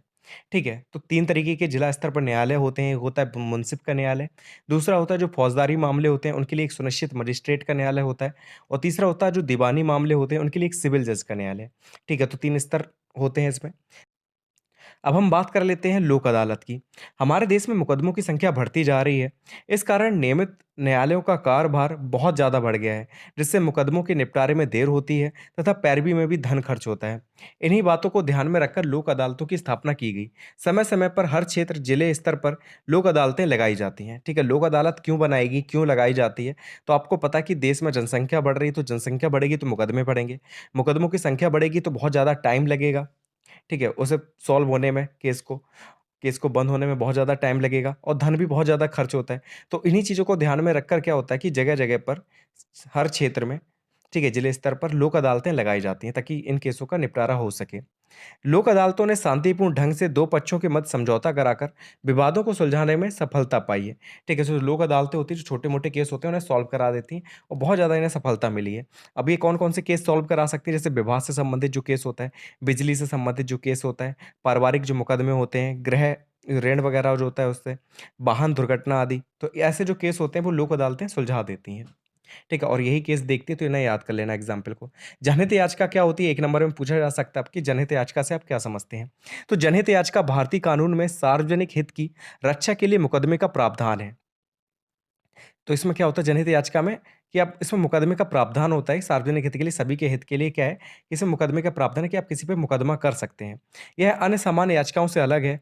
इसमें यह आवश्यक नहीं कि पीड़ित पक्ष स्वयं अदालत में जाए। ठीक है? इसमें ज़रूरी नहीं होता कि आपको मुकदमा करने के लिए अदालत जाना पड़े। ठीक है? यह किसी भी नागरिक या स्वयं न्यायालय द्वारा पीड़ितों के पक्ष में दायर किया जा सकता है। ठीक है? तो इसमें क्या है कि आप अगर मान लिया किसी के साथ दुर्व्यवहार हो रहा है, आप देख रहे हैं, तो आप उसकी जगह पर जाकर केस कर सकते हैं। जनहित याचिका यही है। ठीक है? कि जन के हित में आप याचिका दायर कर सकते हैं। या मान लिया न्यायालय को पता चला कि आपके साथ ऐसा हो रहा है, तो वो खुद भी केस दायर कर सकती है। ठीक है? तो ये होता है जनहित याचिका। ठीक है? तो जनहित याचिका क्या है कि भारतीय कानून में सार्वजनिक हित की रक्षा के लिए मुकदमे का प्रावधान है। यह अन्य सामान्य याचिकाओं से अलग है क्योंकि इसमें यह आवश्यक नहीं कि पीड़ित पक्ष स्वयं अदालत में जाए या किसी भी नागरिक तथा स्वयं अदालत द्वारा स्वयं न्यायालय या अदालत द्वारा पीड़ितों के पक्ष में दायर किया जा सकता है। ठीक है, तो याद हो गया होगा, समझ में आ गया होगा कि जनहित याचिका क्या है। इस प्रकार की याचिकाओं का विचार सबसे पहले अमेरिका में हुआ था। ठीक है, सबसे पहले अमेरिका में इसकी बात हुई थी सबसे पहले। वहाँ इसे सार्वजनिक कार्यवाही याचिका कहते हैं। तो अमेरिका में से क्या कहते हैं जनहित याचिका को? तो सार्वजनिक कार्यवाही याचिका कहते हैं। यह न्यायाधीश निर्मित विधि है। भारत में जनहित याचिका पी.एन. भगवती ने प्रारंभ की थी। ठीक है, तो सबसे पहले किसने स्टार्ट किया था जनहित याचिका? तो भारत में पी.एन. भगवती ने इसे स्टार्ट किया था। यह समूह हित में कार्य करती है, ना कि व्यक्ति में। ठीक है, तो मतलब सभी के सुख-दुःख की बात करती है। ठीक है, किसी एक व्यक्ति के बारे में नहीं सोचती। यदि इसका दुरुपयोग किया जाए तो याचिकाकर्ता पर जुर्माना तक किया जा सकता है। इसको स्वीकारना या ना स्वीकारना अदालत पर निर्भर है। ठीक है? तो सॉरी, जो न्यायालय होता है वो चाहे तो इसे स्वीकार कर सकता है जनहित याचिका, अगर उसे लगता है कि ये ज़रूरी है। अगर उसे लगता है कि नहीं ऐसे ही किया गया है, ज़्यादा इम्पोर्टेंट नहीं है, तो उसे रिजेक्ट भी कर सकता है जनहित याचिका को। ठीक है? अब क्वेश्चन है कि राज्य के उच्च न्यायालय के विरुद्ध अपील कहाँ की जा सकती है? मतलब किसी भी राज्य में कोई केस चल रहा था, उस पे डिसीजन आ गया हाई कोर्ट से। ठीक है, तो अगर आपको उसके अपोज़ में जाना है तो आप कहाँ पर अपील करेंगे? तो आप जा सकते हैं सुप्रीम कोर्ट में, क्योंकि सुप्रीम कोर्ट से बड़ी कोई जज वो न्यायालय तो है नहीं। ठीक है, तो आप सुप्रीम कोर्ट जाएँगे। नेक्स्ट क्वेश्चन है कि सुप्रीम कोर्ट के न्यायाधीश का कार्यकाल कितनी आयु तक का होता है? तो जो उच्चतम न्यायालय है, सुप्रीम कोर्ट का जो न्यायालय है, उसके न्यायाधीश का जो कार्यकाल है वो 65 वर्ष तक होता है। ठीक है, 5 वर्ष या 65 वर्ष जो भी वो पहले पूरा कर लेता है, तभी तक उसका रहता है। फिर तीसरा है कि उत्तर प्रदेश में हाई कोर्ट कहाँ स्थित है? तो प्रयागराज में स्थित है, यानी कि इलाहाबाद में स्थित है। हमारा नेक्स्ट टॉपिक है कि भारतीय वित्त व्यवस्था, कर व उसके प्रकार। ठीक है, तो हम जानेंगे कि कर क्या होता है, इसके कितने प्रकार के कर होते हैं। ठीक है, तो ये सारी चीज़ें हम देख लेते हैं। तो कर को हम लोग इंग्लिश में टैक्स कहते हैं, तो याद रखना कि टैक्स का मतलब ही होता है कर। सरकार को दिए जाने वाले उस अनिवार्य भुगतान को कर कहते हैं, जो सार्वजनिक हित के कार्यों पर व्यय को पूरा करने के लिए लगाया जाता है। कर एक निश्चित भुगतान है। ठीक है, तो कर और टैक्स किसे कहते हैं? तो सरकार को दिए जाने वाले उस अनिवार्य भुगतान को हम कर कहते हैं। मतलब एक निश्चित राशि जो हम गवर्नमेंट को देते हैं, जो हम भुगतान करते हैं, तो उसे हम कर कहते हैं। जो किसके लिए यूज़ होता है? तो सार्वजनिक हित के जो कार्य होते हैं, उन पर गवर्नमेंट द्वारा खर्च किया जाता है। ठीक है? और कर क्या है? तो कर एक निश्चित भुगतान है। सेलिंगमैन ने क्या कहा है कर के बारे में? कि कर व्यक्ति द्वारा सरकार को दिया जाने वाला अनिवार्य अंशदान है, जिसे सरकार सभी के समान हित में खर्च करती है। जिसका करदाता को प्राप्त होने वाला लाभ विशेष से कोई संबंध नहीं होता। कहने का मतलब है, सेलिंगमैन ने कहा कि कर है क्या?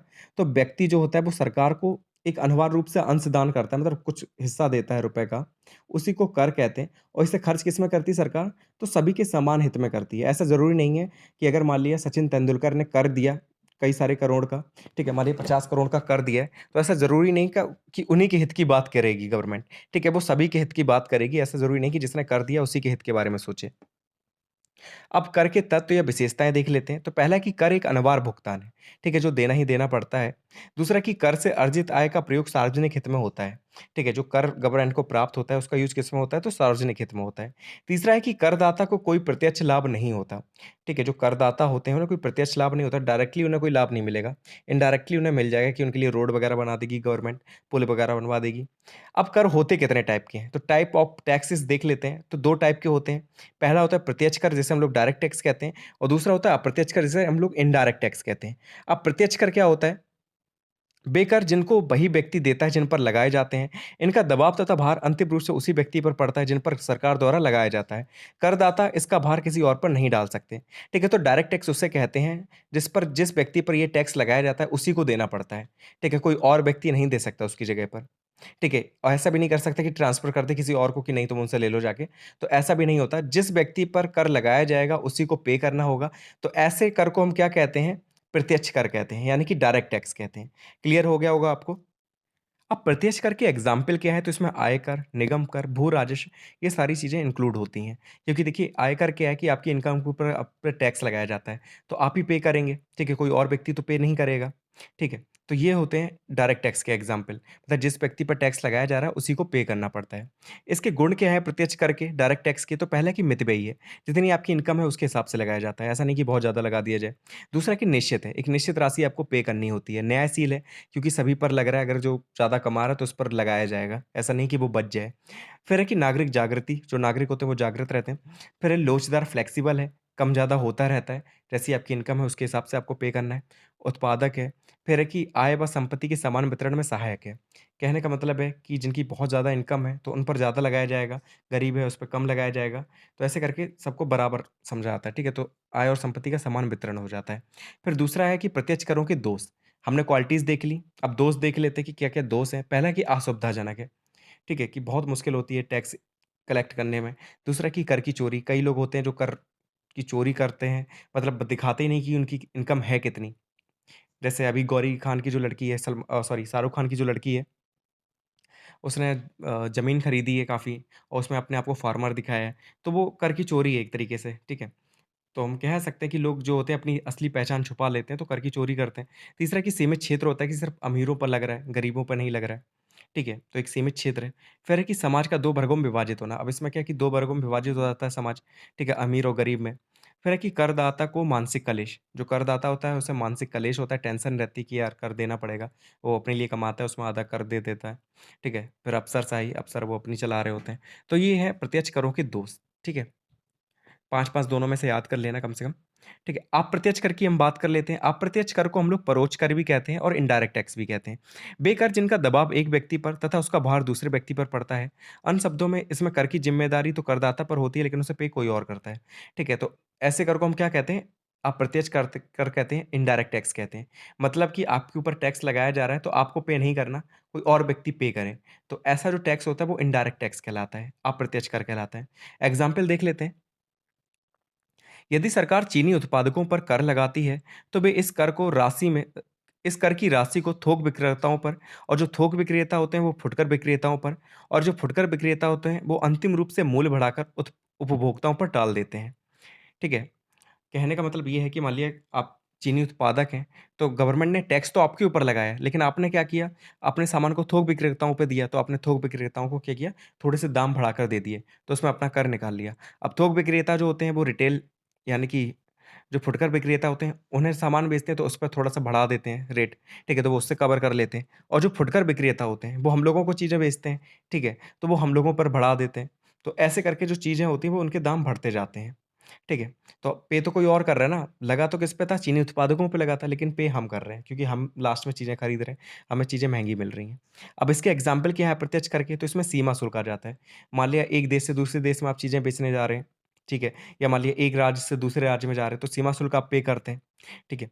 तो सीमा शुल्क क्या है कि पे तो वो लोग कर रहे हैं, लेकिन वो क्या करेंगे चीज़ों के दाम बढ़ा देंगे, आपसे ही ले लेंगे, ठीक है? तो ये होता है अप्रत्यक्ष कर का एग्ज़ाम्पल। फिर है केंद्रीय उत्पाद शुल्क, व्यापार कर, मनोरंजन कर, ठीक है, जो आप देख रहे हैं कि मूवी वगैरह देखने जाते हैं, तो एक्चुअल टिकट जो होती है वो ₹50 की होती है, ₹100 की होती है, लेकिन आपको ₹150 पे करना पड़ता है।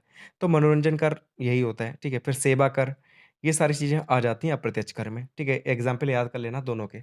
अब अप्रत्यक्ष करों के गुण क्या हैं, क्वालिटीज़ क्या हैं? तो पहला है कि न्यायपूर्ण है, ठीक है? मतलब सभी लोग पे कर लेते हैं, सभी को से लिया जाता है, ऐसा नहीं है कि सिर्फ़ अमीरों से लिया जा रहा हो, सभी लोग पे करते हैं। दूसरा है कि सुविधाजनक है, ऐसे नहीं है कि आपने कुछ व्यक्ति इसके लिए रखे हैं कि नहीं आप जाओ, टैक्स लो जाके सभी से, ठीक है? तो आप अपने आप ही पे करते हैं। लोचदार है, फ्लेक्सिबल है, ठीक है? तो जैसे आप सामान खरीद रहे हैं उसी के ऊपर उस हिसाब से लग रहा है। करों की चोरी कठिन है इसमें, अगर आप ₹2 का बिस्किट खरीद रहे हैं तो आप पे टैक्स उसी में लग गया है, ठीक है? ऐसा नहीं कि आपसे अलग से टैक्स लिया जाएगा। तो कर की चोरी आप नहीं कर सकते इसमें।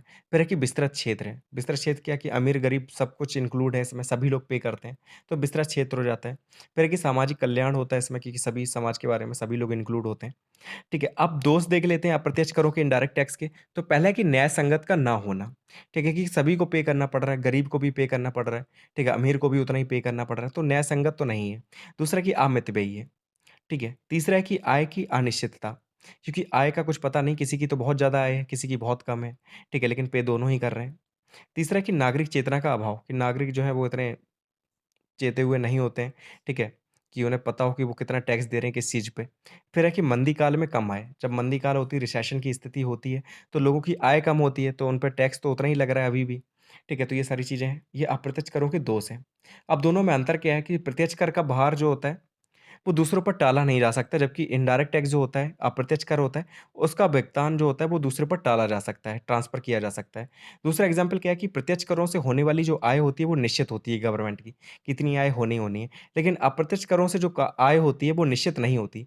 मान लिया किसी टाइम पे सर्दियाँ चल रही हैं तो कोल्ड ड्रिंक कम बिक रही है। तो कोल्ड ड्रिंक से जितनी भी आय होनी थी गवर्नमेंट को उतनी नहीं हुई। ठीक है? तो ये निश्चित नहीं है। तीसरा है कि प्रत्यक्ष कर जो होता है वो करदाता की सामर्थ्य के अनुसार लगाया जाता है, जबकि अप्रत्यक्ष कर करदाता की सामर्थ्य के अनुसार नहीं लगाया जाता।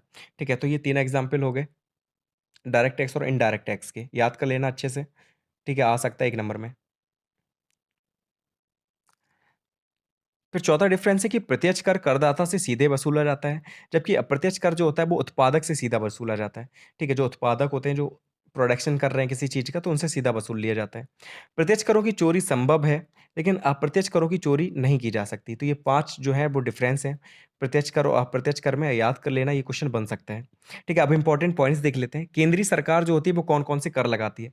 ठीक है? जो सेंट्रल गवर्नमेंट है, जो बीजेपी जो बैठे हुए हैं, ठीक है, बीजेपी की है इस समय, तो वो कौन-कौन से कर लगा सकते हैं? तो आय कर जो है, निगम कर है और जो संपत्ति कर है। ये तीनों कर कौन लगाती है? केंद्रीय सरकार लगाती है, जो केंद्र में है।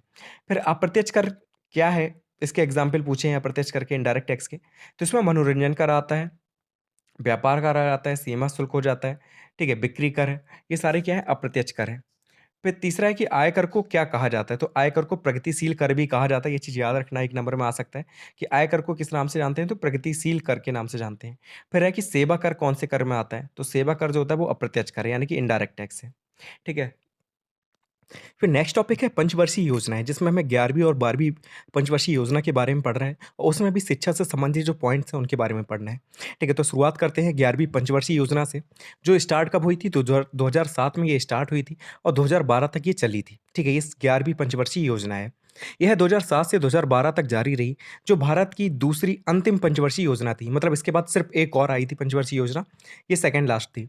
इस योजना का विषय था तीव्र एवं अधिक समावेशी विकास। ठीक है? तो विषय हमेशा याद रखना, जितनी भी पंचवर्षीय योजना होती है उनका एक ना एक विषय होता है। ठीक है? तो इसका सब्जेक्ट क्या था? तो तीव्र एवं अधिक समावेशी विकास। उस समय योजना आयोग के अध्यक्ष प्रधानमंत्री मनमोहन सिंह थे। ठीक है? जो उस समय योजना आयोग चलता था, फिर उसका नाम बदल कर अब क्या कर दिया गया? नीति आयोग कर दिया गया है। और योजना आयोग के जो अध्यक्ष होते थे वो भारत के प्रधानमंत्री होते हैं और उस समय प्रधानमंत्री कौन था? तो डॉक्टर मनमोहन सिंह थे। यह योजना श्री रंगराजन द्वारा तैयार की गई थी। ठीक है? अब योजना को भी कोई ना कोई तैयार करता है, तो ये योजना किसने तैयार की थी? तो सी रंगराजन ने इसे तैयार किया था। 11वीं पंचवर्षीय योजना में यह स्वीकार किया गया कि भारतीय अर्थव्यवस्था की एक बड़ी कमजोरी है कि समाज के कई वर्गों के परिप्रेक्ष्य में आर्थिक समृद्धि उपयुक्त मात्रा में समावेशी नहीं रही है। मतलब ये कहा गया कि सबसे बड़ी कमजोरी क्या थी भारतीय की अर्थव्यवस्था की? कि सभी का एक जैसा विकास नहीं हो रहा था। ठीक है? जो अमीर हैं, उनका तो बहुत तेज़ी से विकास हो रहा है। ठीक है? वो बहुत आगे जा रहे हैं, लेकिन गरीब हैं, वो गरीब ही हैं। ठीक है? उनका इतना अच्छे से विकास नहीं हो रहा। मतलब सभी वर्गों का एक साथ हम कह सकते हैं कि सभी का एक जैसा विकास नहीं हो रहा है। साथ ही साथ स्त्रियों व पुरुषों के बीच असमानता भी एक व्यापक समस्या के रूप में उभर रही थी। ठीक है? जो सेक्स रेशियो था, वो बहुत ज़्यादा उसमें डिफरेंस देखने को मिल रहा था। ठीक है? तो ये भी एक रीज़न था। 11वीं पंचवर्षीय योजना में कई उद्देश्यों को शामिल किया गया। ठीक है? कई सारे उद्देश्य इसके रखे गए। क्या-क्या थे उद्देश्य वो देख लेते हैं, ये इंपॉर्टेंट है चीज़। पहला है कि तीव्र आर्थिक विकास, जो रोज़गार बढ़ाए तथा गरीबी कम करे। ठीक है? तो पहला यही था कि हमें तेज़ी से आर्थिक विकास करना है, जो ऐसा विकास करना है कि हमारा रोज़गार बढ़े उससे और गरीबी को कम हो।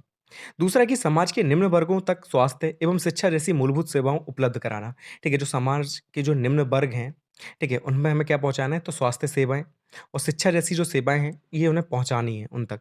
फिर है एक तीसरा पॉइंट कि ऐसी विकास प्रक्रिया अपनाना जो पर्यावरण की दृष्टि से सार्थक हो। मतलब हमें ऐसी विकास की प्रक्रिया बनानी है, अपनानी है कि पर्यावरण को कोई भी क्षय ना हो। ठीक है? उससे कोई भी नुकसान ना हो। ऐसा नहीं कि हम सारे पेड़ काट-काट के हम फैक्ट्रियाँ बना दें, तो उससे विकास होगा, तो ऐसा नहीं है।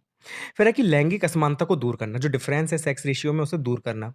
फिर है कि ऐसे कार्यक्रमों का आकलन एवं क्रियान्वयन में सामुदायिक भागीदारी, जिससे सुशासन बनाया जा सके। ठीक है? तो ऐसे कार्यक्रमों को चलाना है, ऐसे प्रोग्राम को चलाना है, जिससे क्या है कि सामुदायिक भागीदारी बढ़े, ठीक है? और सुशासन लाया जा सके। तो ये सारे क्या हैं? ये सारे उद्देश्य थे 11वीं पंचवर्षीय योजना। लेकिन अगर हम शिक्षा के दृष्टिकोण से 11वीं पंचवर्षीय योजना देखें, तो इसमें क्या-क्या है कि प्राथमिक विद्यालय में विद्यालय छोड़ने वाले बच्चों की जो दर थी, वो 2003 और 4 में कितनी थी? 52.2% थी। इसमें कमी लाकर हमें कितनी करनी थी? 20% तक इसे करना था 11-12 तक। ठीक है? तो पहला उद्देश्य ये था शिक्षा को देखकर। दूसरा था कि प्राथमिक विद्यालय में शिक्षा प्राप्ति के न्यूनतम मानकों का विकास तथा गुणवत्ता सुनिश्चित करने हेतु शिक्षा की नियमित जाँच तथा मॉनिटरिंग करना। ठीक है? तो दूसरा उद्देश्य ये रखा गया कि कुछ मानक जो थे, वो हमने फिक्स कर दिए। ये मानक होने चाहिए कि कैसे हम क्वालिटी बढ़ा सकते हैं, कैसे गुणवत्ता बढ़ा सकते हैं अपनी शिक्षा की। ठीक है? तो उसके लिए क्या कि एक जाँच कमेटी बिठा दी गई, मॉनिटरिंग करने के लिए कुछ लोगों को नियुक्त किया गया। तो ये सारी चीज़ें थी। तीसरा पॉइंट था कि 7 वर्ष या उससे अधिक के व्यक्तियों के लिए साक्षरता दर बढ़ाकर 85% करना। ठीक है, जिसकी एज 7 वर्ष या उससे अधिक है, तो उनकी जो साक्षरता दर है, लिटरेसी रेट है, वो उससे कितना करना है? 85% तक करना है। और साक्षरता में लिंग आधारित जो अंतर है, वो 10 से 15% तक कम करना है। ठीक है, कि लड़कियाँ कम पढ़ी लिखी हैं, लड़के ज़्यादा पढ़े लिखे हैं, तो इसके बीच में जो डिफरेंस था, उसे 10 से 15% तक कम करना था। ठीक है, तो ये शिक्षा को लेकर 11वीं पंचवर्षीय योजना में जो उद्देश्य रखे गए थे, ये थे। ठीक है, 3 पॉइंट है, याद कर लेना अच्छे से। अब हम बात करें 12वीं पंचवर्षीय योजना की, तो ये बिल्कुल मिलती-जुलती थी किससे? 11वीं पंचवर्षीय योजना थे। ये स्टार्ट कब हुई थी? तो 2012 में ये स्टार्ट हुई थी, 2017 तक ये चली थी। ठीक है, ये चीज़ याद रखना कि ये लास्ट पंचवर्षीय योजना थी। ठीक है, तो लास्ट पंचवर्षीय योजना कौन-सी थी? तो 12वीं पंचवर्षीय योजना। इसका विषय क्या था? मुख्य विषय तो तेज, अधिक समावेशी और सतत विकास। इसका मुख्य विषय था, ये चीज़ याद रखना कि मुख्य विषय था तेज, अधिक समावेशी और सतत विकास। इस योजना पर उन पहलुओं पर प्रकाश डाला गया, वे निम्न हैं। देखें कौन-कौन से पहलू थे। तो विकास लक्ष्य में पहला था कि गैर कृषि क्षेत्र में 50 मिलियन रोजगार के अवसर पैदा करना। ठीक है, मतलब ऐसे क्षेत्र में जो कृषि से संबंधित नहीं है, ऐसे क्षेत्र में 50 मिलियन रोजगार के अवसर पैदा करना, ये एक लक्ष्य रखा गया। दूसरा था कि 0 से 3 वर्ष तक की आयु के बच्चों में कुपोषण को कम करना। ठीक है, जो 0 से 3 वर्ष तक की एज के जो बच्चे होते हैं, उनमें कुपोषण को कम करना था। तीसरा कि हर साल 1 मिलियन हेक्टेयर तक हरित आवरण बढ़ाना। ठीक है, हर साल क्या करना है हमें? 1 मिलियन हेक्टेयर तक क्या करना है? हरित आवरण बढ़ाना है, मतलब पेड़-पौधे लगाने। फिर है कि गरीबी को 10% तक कम करना। सभी गाँवों को बिजली उपलब्ध कराने का लक्ष्य रखा गया था इसमें, क्योंकि आपको पता है कि इससे पहले बहुत कम गाँव में बिजली थी। ठीक है, इसको लक्ष्य में बनाया गया, उसके बाद काफ़ी गाँव में बिजली पहुँची। ठीक है, फिर नेक्स्ट पॉइंट है कि शिक्षा के सार्वभौमिकरण के साथ इसकी गुणवत्ता के विकास पे बल देना। मतलब सभी को शिक्षा उपलब्ध करानी है हमें और साथ ही साथ उसकी क्वालिटी भी बढ़ानी है। तो ये विकास के लक्ष्य थे 12वीं पंचवर्षीय योजना के। ठीक है, ज़्यादा कुछ नहीं इसमें, बस इतना याद रखना। अगर शिक्षा के दृष्टिकोण से 12वीं पंचवर्षीय योजना देखें, तो प्रारंभिक शिक्षा भारतीय संविधान के अनुच्छेद 21A तथा इसके अनुसार बच्चों को निःशुल्क एवं अनिवार्य शिक्षा का अधिकार 2009 पूरे देश में 1 अप्रैल 2010 से प्रभावी हुआ। इसके बाद 2010-11 में शुरू की गई। सुधार की प्रक्रिया 2011-12, 2013-14 तक जारी रही। यानी कि जो हमने शिक्षा अनुबार शिक्षा का जो हम अधिकार लेकर आए थे, जिसमें निःशुल्क बच्चों को शिक्षा देनी थी हमें 6 से 14 वर्ष तक के बच्चों में, तो उसमें कैसे सुधार किया जा सकता है, तो इसकी प्रक्रिया चालू रही थी, ठीक है? इन चीज़ों पर हमने फ़ोकस किया कि कैसे उसमें सुधार कर सकते हैं। दूसरा था कि साक्षरता में जो लैंगिक अंतर था, उसे हमें 10% तक कम करना था, सेम ही उद्देश्य था, इससे पहले वाला। फिर तीसरा था कि योग्य शिक्षकों के लिए नियुक्तियाँ निर्धारित करना तथा मानकों को सुनिश्चित करना, कि हमें अच्छे टीचर मिल सकें, इसके लिए हमने कुछ मानक निश्चित कर दिए इसमें, ठीक है? तो ये शिक्षा को दृष्टिकोण को लेकर थी चीज़ें। ठीक है, याद कर लेना, अगर ना भी आपको लिखने को आए तो 11वीं में जो शिक्षा को उद्देश्य थे वही सारे आप इसमें भी लिख सकते हैं। ठीक है, तो टेंशन मत लेना, वही सारी चीज़ें इसमें लिख देना या इसके याद हैं तो उसमें लिख देना। हमारा नेक्स्ट टॉपिक है भारतीय आधुनिक बैंकिंग व्यवस्था। तो इसमें बैंकिंग व्यवस्था के बारे में पढ़ना है। सबसे पहले हम जान लेते हैं कि बैंक किसे कहते हैं। साधारणतः बैंक से आशा एक ऐसी संस्था से है जो कि धन का लेन-देन करती है। बैंक उन लोगों से सुरक्षा हेतु कम ब्याज पर धन प्राप्त करती है जिसको शीघ्र धन की आवश्यकता नहीं है, तथा उन व्यक्तियों को धन देती है जिन्हें आवश्यकता है या जो उत्पादक कार्यों में लगाकर आर्थिक विकास करते हैं। बैंक ऐसे व्यक्तियों से ब्याज लेती है। इस ब्याज का अंतर ही क्या होता है? बैंक का लाभ होता है। अब आपने सोचा कि बैंक काम तो कर रही हैं, वो लोन भी दे रही हैं, ठीक है, लोगों का जमा भी रख रही हैं, ठीक है, फिर जितना लोग जमा करते हैं उतना वापस भी कर देती हैं, ठीक है, उस पर ब्याज भी देती हैं। तो ये लोग कैसे लाभ कमा रहे हैं? तो ऐसा ही होता है कि बैंक एक ऐसी संस्था होती है जो धन का लेन देन करती है, ठीक है, जिन्हें ज़रूरत नहीं है उनका जो रुपया है वो सेव करती है, अपने पास रख लेती है, जमा करती है, जिन्हें ज़रूरत है उन्हें लोन दे देती है, ठीक है। अब दोनों के बीच में जो अंतर होता है, जैसे क्या कि आपसे जो रुपए लिया है, उस पे कम ब्याज देना पड़ रहा है, ठीक है, कम ब्याज दे रही है बैंक आपको, लेकिन जिन्हें लोन वो दे रही है, उनसे ज़्यादा ब्याज ले रही है। तो इस ब्याज का जो अंतर होता है, इसी से बैंक लाभ कमाती है, ठीक है। बेस्टर जो वेबस्टर कोच थे, इनके अनुसार क्या है बैंक? तो बैंक वह संस्था है जो मुद्रा में व्यवसाय करती है। यह एक ऐसा प्रतिष्ठान है जो धन का जमा, संरक्षण तथा निर्गमन करता है। तथा ऋण देने व कटौती की सुविधाएँ इसमें प्रदान की जाती हैं तथा एक स्थान से दूसरे स्थान पर धनराशि भेजने की भी व्यवस्था की जाती है। तो ये वेबस्टर कोच ने कहा है, याद कर लेना। अगर कोई कथन ऐसा आता है तो लगा देना वेबस्टर कोच का है। बैंकों के प्रकार देख लेते हैं, तो बैंक कई प्रकार की होती हैं। वर्तमान युग व्यावसायिक युग है। भिन्न-भिन्न व्यवसायों की स्थापना तथा संचालन में बैंकों का योगदान आवश्यक है। आज के युग में विभिन्न प्रकार के व्यवसाय, पैसे, उद्योगों की अनेक आर्थिक समस्याएँ होती हैं। इनकी आर्थिक व्यवस्था चलाने के लिए अनेक प्रकार की बैंकों का होना आवश्यक है, जो इनकी आवश्यकता अनुसार इन्हें लोन दे सके। बैंक के कुछ कार्यों के आधार पर इन्हें निम्न भागों में बाँटा गया। देखिए, कई तरीके के पैसे होते हैं, लोग कई तरीके के कार्य करते हैं, कई तरीके के बिज़नेस होते हैं, ठीक है? किसी बैंक को उसकी समझ है, ठीक है? जैसे इंडस्ट्रियल जो बैंक होती हैं, जो इंडस्ट्री वगैरह होती है, उन्हीं को लोन देती है, ठीक है? जैसे कुछ ग्रामीण बैंक होती हैं, जो सिर्फ़ ग्रामीण जो लोग होते हैं, उन्हें सिर्फ़ लोन देती है, ठीक है? तो जिस प्रकार के लोग होते हैं, जैसा लोन वो लेना चाहते हैं, तो उस प्रकार के बैंक में जाते हैं वो, ठीक है? तो यही बताया गया कि बैंक कई प्रकार की होती हैं, ठीक है? हर लोग के लिए अलग-अलग बैंक है। इसमें कौन-कौन सी बैंक आ जाती है? तो देसी बैंक, व्यापारिक बैंक जो व्यापार से संबंधित है, लोन देती है, सहकारी बैंक, भूमि बंधक बैंक, ठीक है, औद्योगिक बैंक जो उद्योग वगैरह होते हैं, उन्हें लोन वगैरह देती है, विनिमय बैंक, ठीक है, बचत बैंक जहाँ पर आप सेविंग करते हैं, केंद्रीय बैंक, अन्य बैंक, ठीक है, तो कई प्रकार के टाइप हैं इसके। सबसे पहले हम बात कर लेते हैं रिज़र्व बैंक की, ठीक है, कि रिज़र्व बैंक की आवश्यकता हमें क्यों पड़ी? क्यों ज़रूरत थी हमें रिज़र्व बैंक की? सबसे पहले भारत में केंद्रीय बैंक की स्थापना का सुझाव वारेन हेस्टिंग ने दिया था, ठीक है, तो वारेन हेस्टिंग जब आए थे, इन्होंने सुझाव दिया था केंद्रीय बैंक का। सन 1913 में लॉर्ड कीन्स ने केंद्रीय बैंक का प्रश्न फिर से किया, लेकिन इसके स्थान पर 1921 ईस्वी में 3 प्रेसिडेंसी बैंकों को मिलाकर इंपीरियल बैंक की स्थापना कर दी गई। ठीक है, जो लॉर्ड कीन्स थे, इन्होंने भी यही प्रश्न फिर से किया, लेकिन हुआ क्या कि 1921 में जो 3 प्रेसिडेंसी बैंक थे, इनको मिला दिया गया और इंपीरियल बैंक की स्थापना कर दी गई। लेकिन उसे नोट निर्गमन का अधिकार नहीं दिया गया। ठीक है, तो नोट छापने का अधिकार इसे नहीं दिया गया था। 1926 ईस्वी में पुनः हिल्टन यंग कमीशन ने केंद्रीय बैंक स्थापित करने का प्रश्न उठाया, परंतु इस पर भी कोई ध्यान नहीं दिया गया। ठीक है, तो सबसे पहले प्रश्न किसने उठाया था केंद्रीय बैंक का? तो हिंटल यंग कमीशन ने किया था। ठीक है, लेकिन इस पर भी कोई ज़्यादा ध्यान नहीं दिया गया। केंद्रीय जांच कमेटी ने 1931 में रिजर्व बैंक की स्थापना पर बल दिया। ठीक है, जो केंद्रीय जांच कमेटी थी उसने 1931 में क्या किया? रिजर्व बैंक की स्थापना पर अधिक बल दिया। इसके फलस्वरूप 1934 में एक बिल पारित हुआ। ठीक है, 1934 में क्या हुआ? एक बिल पारित किया गया। 1 अप्रैल 1935 ईस्वी से रिजर्व बैंक ने अपना कार्य शुरू कर दिया। ठीक है, तो 1934 में आरबीआई एक्ट आया था। ये चीज़ याद रखना कि आरबीआई एक्ट कब आया था? तो 1934 में आया था। आरबीआई की स्थापना कब हुई? तो 1 अप्रैल 1935 को स्थापना हो गई थी और तभी से इसने अपना कार्य करना शुरू कर दिया था। और 1 जनवरी 1949 को बैंक का राष्ट्रीयकरण हो गया। मतलब गवर्नमेंट ने अपने अधिकार में ले लिया इसे। ठीक है, इसी को हम राष्ट्रीयकरण कहते हैं। और ये कब हुआ? तो 1 जनवरी 1949 को हुआ। तथा सभी अंशों को सरकार ने स्वयं खरीद लिया। ठीक है, इसके जितने भी अंश थे सभी को खरीद लिए सरकार ने। रिजर्व बैंक के कार्य क्या है? तो देखिए, एक केंद्रीय बैंक का कार्य होता है और दूसरा साधारण बैंक का कार्य। तो ये दोनों तरीके के कार्य करते हैं। जो साधारण बैंक कार्य करती है तो वो कार्य भी रिजर्व बैंक कर लेती है, और जो केंद्रीय बैंक कार्य करती है तो वो कार्य तो है ही इसके।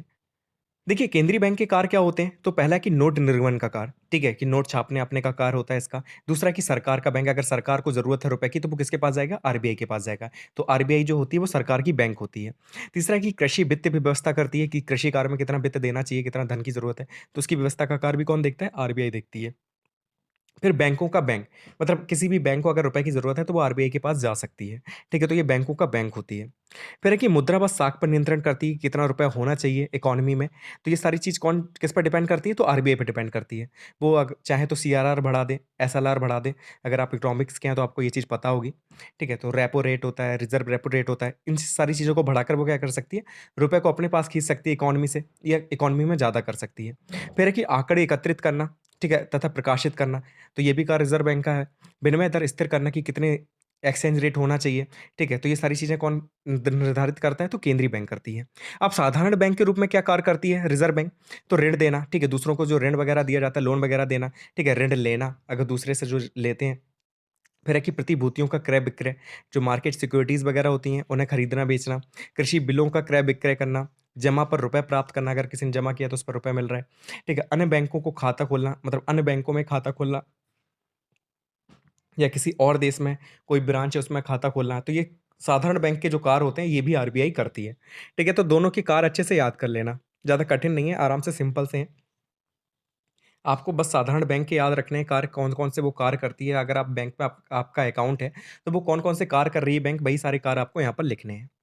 अब भारतीय स्टेट बैंक की बात कर लेते हैं। स्टेट बैंक बैंकिंग सेवाओं का विस्तार करके अर्थनीति का संचालन करते हुए उन स्थानों पर केंद्रीय बैंक के एजेंट के रूप में कार्य करता है जहां इनकी शाखाएं नहीं हैं।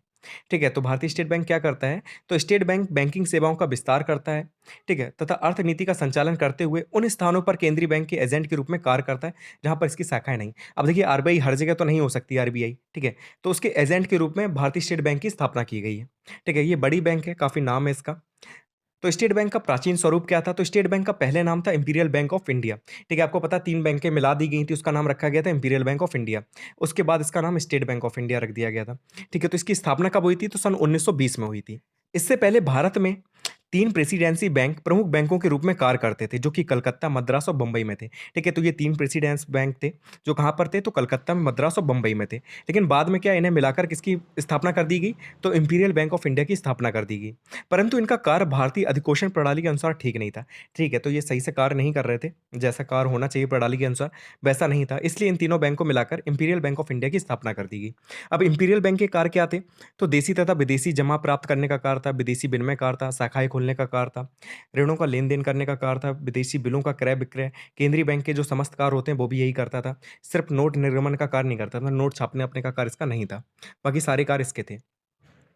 फिर क्या हुआ, गोरेवाला समिति की सिफारिश पर जुलाई 1955 को इंपीरियल बैंक का राष्ट्रीयकरण करके इसका नाम स्टेट बैंक ऑफ इंडिया रख दिया गया।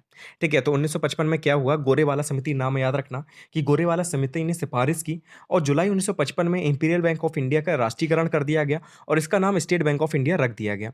1955 में राष्ट्रीयकरण के बाद bank of Bikaner, bank of Hyderabad, bank of Indore, bank of Jaipur, bank of Mysore, bank of Patiala, bank of Saurashtra, bank of Travancore, ये 8 बैंक स्टेट बैंक के साथ शामिल हो गए। मतलब ये सारी बैंक अलग-अलग थी, ठीक है, क्षेत्रीय बैंक थी ये सारी, तो इनके नाम के आगे भी स्टेट बैंक लग गया।